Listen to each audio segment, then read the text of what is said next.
So I'm going to let you guys know I am terrified of public speaking, so I'm probably going to be reading from this quite a bit. And my testimony does cover some very sensitive stuff, just so you guys are aware. Hi guys, my name is Chance Ron, and I'm a recovering alcoholic. That might cause some of you guys off guard, but my story, alcoholism is the 12th leading cause of death globally. And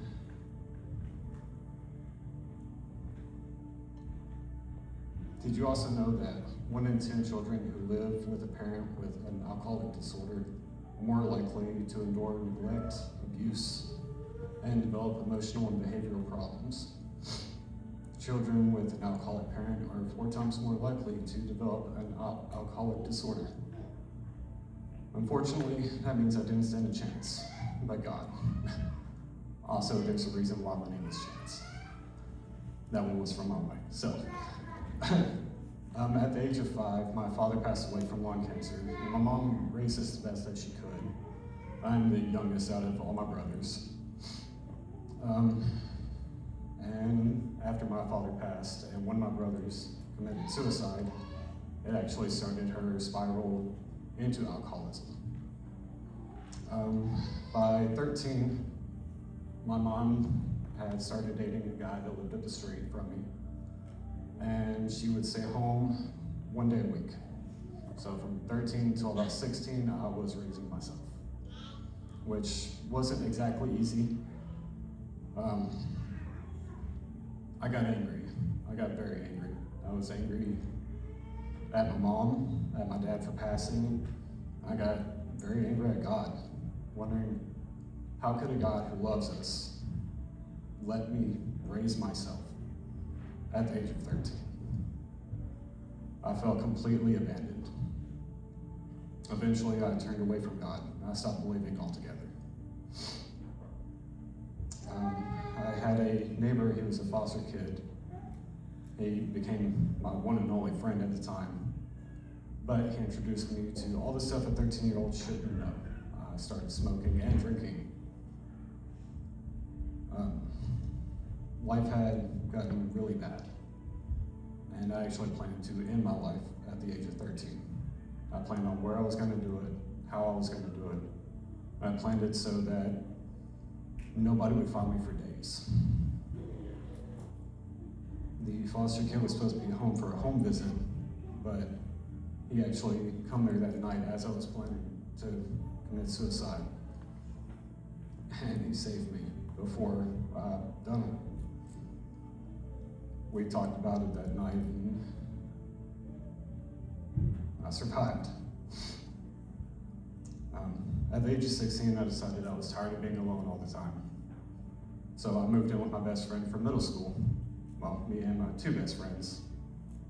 And I lived with them, which seemed like a dream for a 16-year-old, but it was still devastating that my mom didn't necessarily want me. Well, I say that. That's how I felt at the time. And then my senior year, I met the love of my life, Tabitha. And do you know that over 50% of high school sweethearts that do marry actually get divorced within the first 10 years? We just celebrated 17 years this month.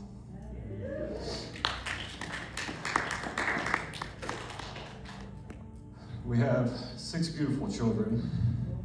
You might wonder where the 6th one is because we only have 5 with us most of the time.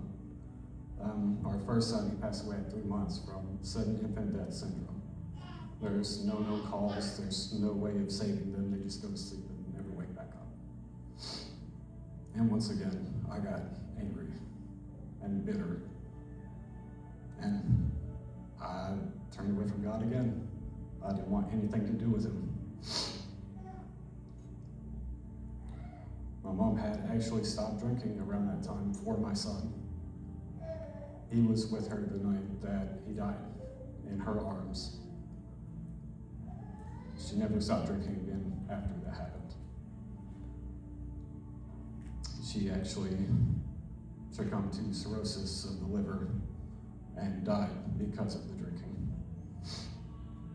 And that just fueled my fire against God. And then I decided to grow up a little bit and join the military, because why not? I wanted to get out of the small town I was in. And we eventually got an assignment over to Italy. And it was an amazing assignment, and it turned my life completely around. There was a guy who I worked with, and in my career field, the normal is drinking and partying all night and going to work hungover. And he was the same way. I still remember a story that the first time he had went to the church he started to attend, he went there after drinking. But his wife drug him there. And my wife had taken a trip to Kentucky to see some family for a while. And this man asked me for about 6 or 7 weeks, every single week, hey, would you like to come to church with me? I made some of the lamest excuses. I think laundry was even one of them. And he kept asking me. And after they come back, we went to the base exchange to get some food before we went home. And here they come.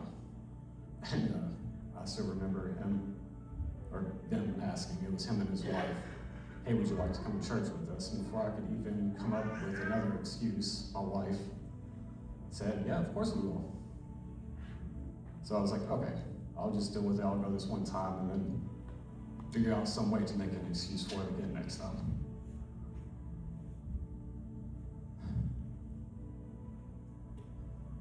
And God used that man to save my soul. I still remember exactly where I was sitting, and I was pouring down crying because I felt a tangible love from God. It was undeniable. I wish I could say that was the end of all my doubts and all, but that's not where my story ends.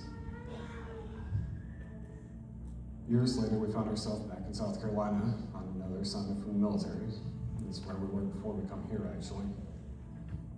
And I had lost the fire that I gained while I was over there in Italy. And I let the world get a hold of me once again. I was diagnosed with depression and anxiety shortly after getting there, which, looking back, I knew I had it for years and years. I still believed in God, but again, I started living however I wanted. And there came a time where I wasn't happy with myself. I wasn't happy in my marriage. I wasn't happy with life. So I started drinking a lot. And it nearly got to every single day. And I decided to move out of my house because I wasn't happy. I wanted to be alone. It got so bad that the military actually sent me to a rehabilitation center. And I stopped drinking for a while. And Tabitha made up. And I moved back in. And then in 2021, Tabitha took a trip to Kentucky. And the thing about alcoholism, they expect you to relapse. And I relapsed hard. I picked it back up like no time had passed whatsoever. Me and Tabby actually separated from it. And we were talking divorce. This was 13 years of marriage, just about. Eventually, we started talking more, and her and the kids moved back to South Carolina. And I wasn't ready to be with her yet because I was still hurt, and I still wanted to drink. I still wanted to do what I wanted to do. And I still kept drinking almost every single night after my kids went to bed. There was a day in April that we were doing marriage counseling to try to see if we could salvage what we had. And after that session in April, we talked afterwards.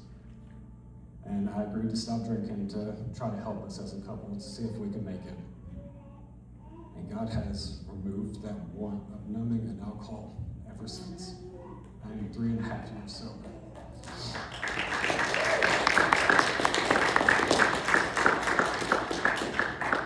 He has guided my every step. And I see it now. I see every step that He has been with me, every protection He has given me, all the love He has poured on me. He has been such an amazing, patient God. And no matter how far and deep you are, and whatever you are in, He can pull you out. He will be there for you. You just have to ask and be there and talk to Him. Don't let the world tell you that you're nothing but a statistic. You are God's beloved, and He cares for the sparrows. How much more does He care for us? I'll end with Psalms 41-3. I waited patiently for the Lord to help me, and He turned to me and heard my cry. He lifted me out of the pit of despair, out of the mud and the mire. He set my feet on solid ground and steadied me as I walked along. He has given me a new psalm to sing, a hymn of praise to our God. Many will see what He has done and be amazed. They will put their trust in the Lord.